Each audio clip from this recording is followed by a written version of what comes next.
Alright, what's up y'all, it's LakerFan here. As you can see by the title of today's video, we're here to show you the #1 power forward build in NBA 2K26. Now, you see all this stuff and you might not be very pleased of the attributes you're seeing right now. You might see some really bad value things like 89 standing dunk, 91 block, 91 rebound, and like, you know, bad 3-point mid-range. Guess what? The cap breakers go crazy on something like this. So, my image for a build like this, mind you, it's 6'11", it's pretty high on the weight. However, we will talk about this weakness of the strength in just a second as well, but just hear me out on this build. I'm really here to tell y'all this is one of the best things that I've seen in this game as far as being a corner offensive player and a corner defensive player, while also you could really move around a lot on offense, be more than just in the corner. You can be a post scorer with the high post control while also having that high mid-range of 90 plus. You can get the half post fade phenom, also to still be able to shot create in the mid-range and be able to do the pull-ups, the hop jumpers, etc. in the midi. Be a sniper from 3 even still. This is going to go up to an 88 3-pointer or an 89 to get that silver limitless range if you would like to as well with a future cap breaker, to be able to still get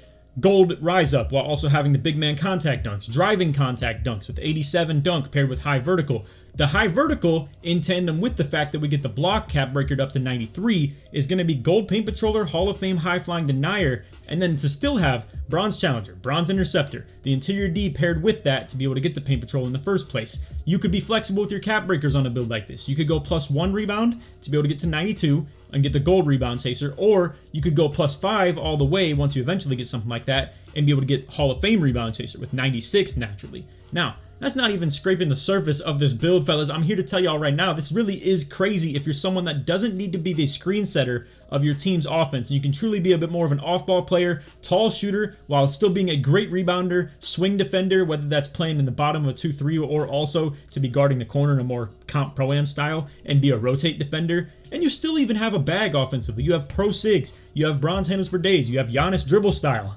Truly, this can do a lot on the game, and I'm here to tell you can really do everything for that matter, except probably be a true center of an offensive rebounder. Now, we'll talk long-term cap breakers in a second of what you can maybe do with this O board and stuff, but that's definitely something I'd take out the bag a little bit. You want to just be more of a stretch big on offense, simply put. And that can still be many different things than just to be a stretch big. Like I just said, you could cut a lot as well. You could still have great meter dunk capability on everything that you do, no matter what, because obviously these two things together allow you to just meter dunk anything. It doesn't matter if you get a standing or a driving. And then again, the mid-range game, the 3-point game, it's more than just a stretch big. It's really a shot creator, post scorer, cutter, whatever you want it to be. So, and you can still put the ball on the floor. Let's talk cap breakers though. Let's talk where you put these types of things, and I'm going to use a different screenshot that I actually have of my notes section real quick to explain to you guys the process you maybe want to go through on something like this if you happen to have limited cap breakers. Unlike my 13 right here plus 2 more in the specialization, I'd have 15 to work with essentially. So as you can see right here, we have 6'11" power forward cap breakers. +2 mid-range and +3 3-pointer are necessities, if you ask me. I think you at least want the 88 3 and the 91 mid-range 100%. Now, if you want to eventually use that +1 extra mid right here, you could also do that. I actually accidentally left off 1 more 3-pointer. That'd be probably after the pass act or after the mid-range. So if you want to say 15 and you get that +1 more 3-pointer and leave your pass act low for now, could do that. But my bad for getting that 3-pointer. But anyway, point is, +3 3-pointer, if we want to just, let's even just pivot you back to this real quick so I can talk to you about this. +3 3-pointer, once again, would get you that 88 3, and then +2 midi would get you to that 91 mid-range. If you want to go +3 though, however, on that mid-range, it's like I just said, I would wait a little bit longer on that to get that gold Deadeye, but you could still achieve something like that earlier if you want and just slide this mid-range up in the priority list. But this is my priority list. If you want to flex this a little bit yourself as well, feel free to. I just wanted to make this easier on you and your brain to understand how many cap breakers you're actually going to be looking at. So 2 midi, 3 3-pointer, 1 rebound. I think those are absolutely the necessities, and then I would still go +2 block to be able to get that, you know, gold paint patroller, Hall of Fame high flying denier, and then the 1 standing dunk just because you're right there to get that 90 for the gold rise up and the elite big man contacts. Those are the necessities if you ask me. 9 cap breakers, you could use your specialization on whatever. Shooting, if you happen to specialize in rebounding, you could at least +1. If you happen to specialize in defense, you could +2 the block. I mean, any type of cap breaker you have, it probably works out in order to actually achieve some of these first 9. So most of you out there who are watching this video could achieve a lot on this build in that early phase. Now, eventually, I think that +4 rebound is still a good idea. It would be the difference between you going from 92 to 96, aka that gold rebound chaser to Hall of Fame rebound chaser. And then the 1 more mid-range to be able to get that Deadeye on gold, and then maybe the 1 more 3-pointer as well in order to get the limitless range on silver if you are interested in stuff like that. If you're not, don't even worry about it, not a big deal. Anyway, After that, I think +4 pass ac is a really good investment. After that, and like anything you're looking for, and I know a lot of y'all, like I've seen people in the comments talking about, I ain't making a build that needs 23 cap breakers to come online. It doesn't need 23, bro. It's like 9, maybe even 14, maybe 15 at absolute best.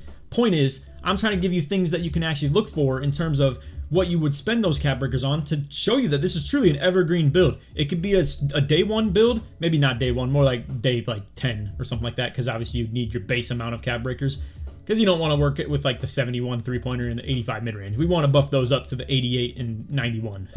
Besides that though, my point is that it can be a really early build to come online while also still having a lot of things that you can invest in long term. So let's talk about that pass ac and that offensive rebound real quick. So nothing really important if you ask me between 94 pass ac to 97. I think that's kind of wasted attributes. They're not really important. 98 though, specifically, very useful. And eventually, I even said +4 pass ac. You could technically +5 it in the long term, but +4 is where you'd want to be at in the early side of things if you're looking for more cap breakers to be able to put things on. So this will give you Legend Dimer as well as the Break Starter as well at that 98 threshold. 99 would be to get Legend Versatile Visionary and Bailout. I don't think those are super necessary in comparison to Break Starter and Dimer. 98 is definitely the best threshold point. You could eventually put one more on the pass ac in the long term, but before that, maybe even, I would say the offensive rebound could be a cool thing to add. I mean, this is still a +10 in 5 caps. I'm not here to say it's perfect value or anything, but it's respectable. I'm not here, again, I don't really want to overplay this, but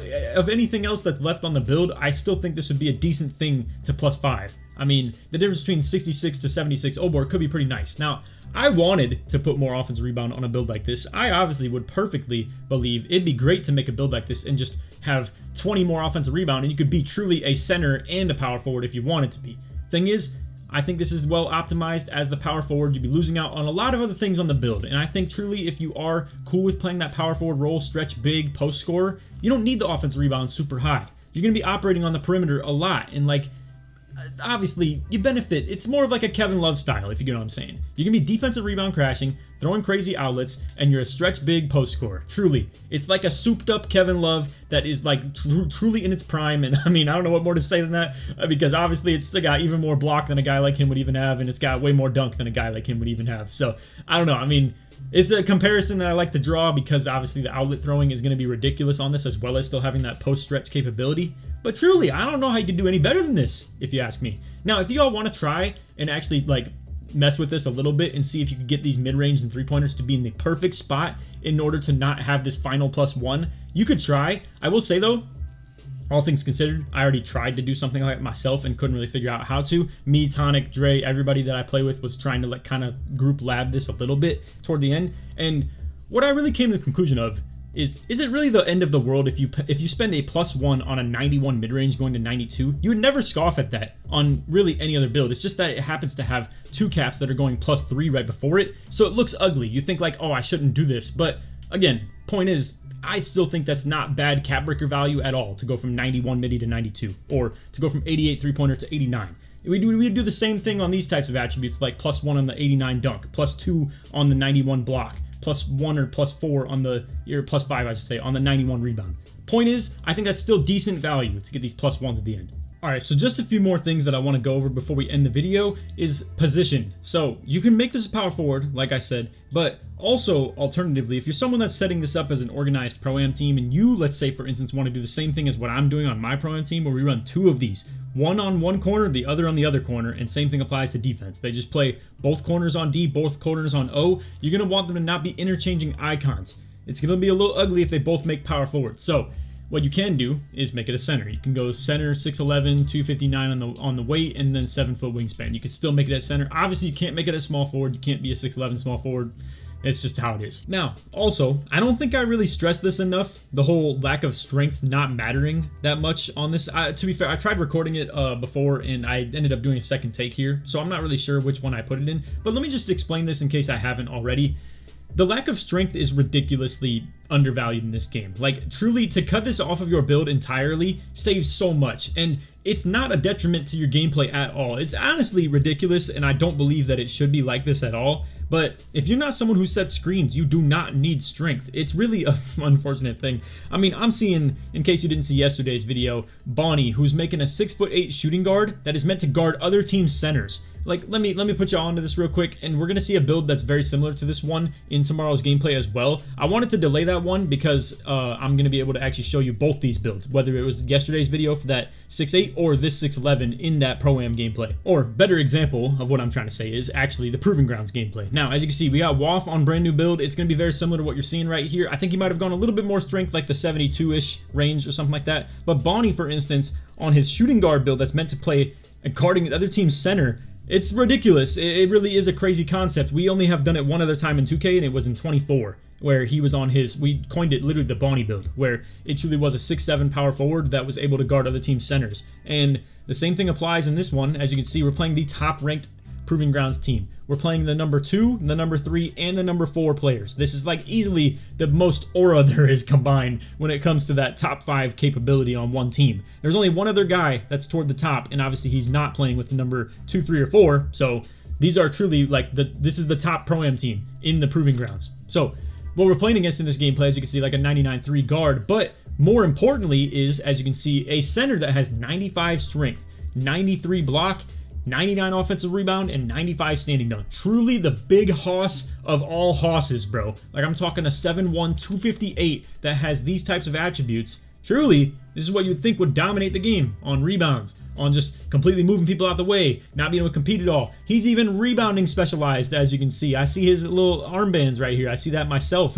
I actually didn't know that because he doesn't have anything that says that on his player card, but I actually did just peep the armbands. So, in theory, what I'm setting you guys up for tomorrow's video of what I'm explaining is, you would think that a guy like that would be dominating our team that has completely low strength builds everywhere, but the thing is, that's not the truth, and I'll have proof for you in the next video. So, anyway, point is, low strength equals really good value in terms of your build. If you wanted to come out here with something that had less, for instance, though, I can show you an alternative option that we have. So, let's go ahead and lower a couple of these attributes. For instance, boom, you're going to see we end up about 70. We could probably drop the pass act by 1. There you go. 72 strength to be able to get a movable and brick wall on bronze at the very least. If you wanted to just simply have the badge to be able to +1 or +2 it because you are someone that sets screens for your team and you're uncomfortable with something like that. The only thing that I'm going to say you will lose, which I think is a bit of a loss, but not a huge one, I don't think you ever will be able to get that standing dunk above where it's at right now. And if that's something that you want to live with, you could maybe go even this low and be able to compensate somewhere else, get the block rating back a little bit, make it more doable essentially to be able to get the cap breakers again. But my point is, if you wanted to play for that long-term here, you could eventually +5 the standing dunk, +5 the block, +5 the pass act, and +5 the D-board, and still do all these pluses on the mid-range and three-pointer. The problem is, that's a lot. That's a lot of cap breakers right there. The whole reason I wanted to shave off that strength is because it's what's allowing us to have the ability to get all those cap breakers early. So, if any of these badges here you actually care about, between brick wall, movable, post powerhouse, post lockdown, or strong handle, I would recommend to probably go with this strength version and maybe just be able to do something like this. If you want the silver rise up in the, standing contact dunk packages at the very least, cool. Something like this, I don't really know how to exactly modify it on the spot, but like, you get what I'm saying. You'd be able to essentially cap break your block by 3, the rebound by 1, eventually 5, like we've already talked about. It would eventually be a +5 on the pass act, but that's okay. You could sit at 93 for now. It's like the same thing as 94, essentially. And then you'd still do your midi and three-pointer. So, if you're someone that wants the strength desperately because you need badges that are related to this and you don't want to pivot off of that, I understand. I totally get it. But I will say, that's a lot of stuff on that build that we are gaining off of like not having to do stuff like that. I mean, just to kind of revamp it and put everything back on. I mean, that's a lot of attributes right there. That's like 3 block, 1 pass act, 4 standing dunk, and those are all things that we're interested in cap breaking. So it's a bit of a loss in terms of the cap breaker potential. We could actually pull up real quick on the screen. I do have an image that was showing what that type of a build would have for long-term cap breakers, just to quantify it all. So this was like the OG version of it, which was going to be, I don't know, +2 midi, +3 three-pointer, then +1 rebound, +5 block, another 4 rebound to finish it off right there, 5 more pass act, 5 standing dunk, and then 1 more three-pointer at the very end. 26 cap breakers, and you condense that down with this one, as you can see, down to, with all of those things included, being able to do that, into 18. Now, I'm not concerned about the O board. This is technically an additional thing that we just, talked about for this build because we want to give you more options for your long-term cap breakers. But, and then I did miss out on that +1 3-pointer, so it's really more like a 19 or something like that. But this is to be able to get everything truly optimized and be an absolute demigod on both ends of the court. Like, one last time, I want to stress this to you guys. Hit this on your checklist of what can the build do, what can the build not do. Sure, it's somewhat weak on the driving lays. Do we really care about that? No, we have the ability to meter dunk anything. You can meter dunk a standing, you can meter dunk a driving, you can go into the post, truly be optimal in every way possible scoring-wise with this build. Dunk, post, midi fade, 3-point, sniper, be able to put the ball on the floor, pro sigs, Giannis dribble style, be able to grab rebounds better than almost every other build in the game. I mean, obviously it's pretty elite in that regard with 96 defensive rebounds still, and to still be able to throw the outlets at a ridiculous rate with long-term cap break potential of like 98, 99, bro, and then to still be an elite dropper, 93 block, Hall of Fame high flying denier, gold paint patroller, bronze interceptor, bronze challenger, still have the interiority that's necessary to get the block related badges. Same with the vertical, also to go with the block related badges. I mean, you could say the build's sort of slow, I guess, right? I mean, if you're a power forward and you have two bigs on the court, it's possible you make that a little bit of an issue. But again, it's meant to be corner defenders. Like in rec, I don't think this would be an issue to guard other power forwards, and I think if anything, it's an issue for them to guard you, in my opinion. Not to mention the added effect that you give your team as far as like the defense that you bring to the table with the block capabilities, the rebounding, the outlet throwing. And in comp pro-am, if you're talking like, running this on an actual pro-am team, cohesive, like, full 5, this is great to put in each corner. I mean, this is infinite firepower in the corners offensively. Great pass act. We can even talk what it does for the half-court offense with the pass accuracy if you end up getting the ball. And again, you put the ball on the floor. You can shoot. You can shoot off the midi. You can post up, dunk. It's everything, literally. So, I don't know. I don't mean to gas these builds up way too hard and like overinflate them than what they are when it comes to this one and the previous one that I've just shown of these 6.8s, but I think I really cooked with these two builds and I wanted to show them to you guys in just a build video specific. I know it sucks to not have gameplay that goes with it or anything like that, but like I said, tomorrow's video should put on for the gameplay a little bit with these. Again, they're not really my builds necessarily either, so I can't just... this isn't, like, I won't get the perfect potential out of builds like this. It doesn't fit my play style. It's not my skill set. I am a slasher. I am a point forward at the end of the day. This type of a build is not exactly as much me, right? I'm a bit more of a center than a power forward kind of guy. But if you are a power forward kind of guy, this is a build for you really well. So I apologize I don't have great gameplay to go with it, but obviously I wanted to still spark this type of inspiration on you guys if you were looking for a build that's like this, and you can obviously tweak this yourself as well. Modify, whatever you'd like. Anyway. It's off video. I hope you enjoyed. If you did, feel free to drop a like, sub, new channel, notice, all that good stuff. And like always, try to 1,000 likes. If you made it to the end of the video, you want to short support what you did, put 6'11" or put power forward in the comments, short support your way through. Anyway, that's all. Stay tuned for tomorrow's video if you want to see these low strength builds in action, as well as just in general see us play the top ranked Proving Grounds team. But anyway, that's all. Hope you enjoyed. And then that, take it easy, man. Peace.